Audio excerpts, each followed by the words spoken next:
గుడి మునిగింది, బడి మునిగింది, బస్సు మునిగింది, బండి మునిగింది. మొత్తంగా హైదరాబాదును నట్టేట ముంచేసింది మూసీ నది. కళ్ళ ముందే గూడు చెదరడంతో కట్టుబట్టలతో ఇళ్ల నుంచి బయటకు వచ్చేశారు జనం.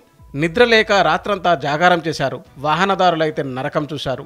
ఇక తెలుగు రాష్ట్రాల ప్రజలకు రవాణాకు గుండెకాయ వంటి ఎంజీబీఎస్ దగ్గర ఈ తరం చూడని దృశ్యం ఆవిష్కృతమైంది. ప్రయాణికులకు ఇబ్బంది కలగకుండా ఎంజీబీఎస్ నుంచి బయలుదేరే బస్సులను నగరంలోని ఇతర ప్రాంతాల నుంచి మళ్లించారు. ఇక పురాణాపుల్ శివాలయంలో వరద నీటిలో చిక్కుకుపోయిన 4 ఆలయ సిబ్బందిని హైడ్రా కాపాడింది. శివాలయం పైనే పూజారి కుటుంబం ఉండిపోగా రాత్రికి వారికి భోజనాలు అందించారు. ఉదయం పూజారి ఫ్యామిలీ సేఫ్గా అధికారులు కాపాడారు. ఉస్మాన్ సాగర్ గేట్లు ఎత్తడంతో నార్సింగి, మంచిరేవుల మధ్య సర్వీస్ రోడ్డుపై వరద పారింది. శుక్రవారం రాత్రి 8 గంటల నుంచి తెల్లారే వరకు ట్రాఫిక్ రద్దీ కొనసాగింది. వాహనదారులకు నరకం కనపడింది. చాదర్ఘాట్ వంతెన వద్ద భారీగా ట్రాఫిక్ జామ్ ఏర్పడింది.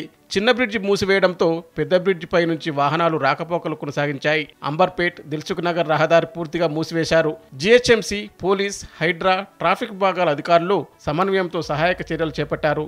లోతట్టు ప్రాంతాల్లో నివసిస్తున్న 1500 మందికి పైగా ప్రజలను అధికారులు తాత్కాలిక పునరావాస కేంద్రాలకు తరలించారు.